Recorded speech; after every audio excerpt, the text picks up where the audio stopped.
Bonjour à tous, c'est Paul, directeur de la pépinière Les Plantes d'Île-de-France. En ce moment, c'est l'automne et donc les arbres changent de couleur et je vais vous présenter aujourd'hui mon top 3 des arbres qui changent de couleur en automne. Venez, on va tout d'abord commencer par l'érable du Japon, comme celui-ci. Alors l'érable du Japon, c'est déjà une plante très emblématique avec un feuillage élégant et c'est une vraie œuvre d'art qui change de couleur. Ici, nous avons un érable Dissectum garnet. Donc Dissectum, c'est une variété qui a les feuilles très fines, dentelées, qui est assez originale. Ici, il est greffé sur un petit tronc et donc il a une coupe plutôt en parasol. C'est vraiment une plante d'exception qu'on met à l'entrée de la pépinière, qui a énormément de charme et qui va évoluer là sur la période automnale en apportant des touches un peu plus rouges, comme on peut voir là sur les premières feuilles qui commencent à rougir juste là. Alors sur les érables du Japon, il existe énormément de variétés, de couleurs différentes, de feuilles, de bois. Les possibilités sont infinies. Nous avons des érables qui commencent verts et qui finissent rouges, d'autres qui vont passer par le jaune et l'orangé, d'autres qui vont être pourpres et qui vont vers le rouge écarlate. Donc voilà, il y a des multiples palettes de couleurs. Et on va passer au deuxième arbre de ce top 3. Venez, suivez-moi.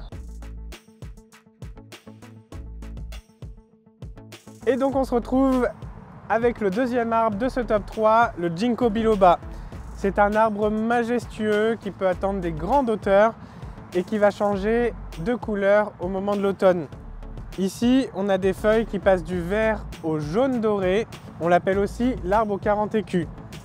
Viens voir, je vais te montrer la forme de la feuille. Ici, on a une feuille qu'on appelle en éventail et donc qui est très élégante. Comme je te disais, elle devient vraiment jaune doré au moment de l'automne. Cet arbre est résistant et robuste et symbolise donc sa longévité. Il est également l'emblème de Tokyo où je suis allé récemment et il y en avait partout dans la ville. C'était vraiment incroyable. On passe au troisième arbre de ce top 3. Je pense que c'est un arbre qui a été planté avant que je naisse, mais ça j'en suis pas sûr. Venez, je vous y emmène. Et on se retrouve avec la dernière plante de ce top 3, le liquidambar, aussi appelé copalme d'Amérique.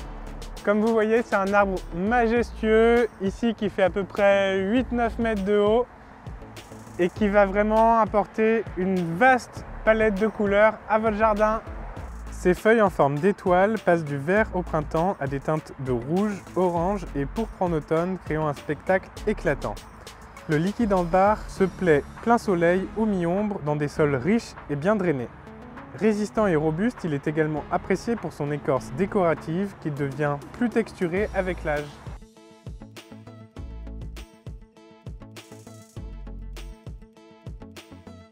Merci d'avoir regardé cette vidéo. Si ce contenu vous a plu, n'hésitez pas à vous abonner. Et je vous retrouve très bientôt pour de nouvelles découvertes botaniques. Ciao, c'était Paul. Et nous voilà enfin avec le dernier de ce top 3, le liquidambar, aussi appelé copalme d'Amérique. Vous voyez, c'est un arbre majestueux qui peut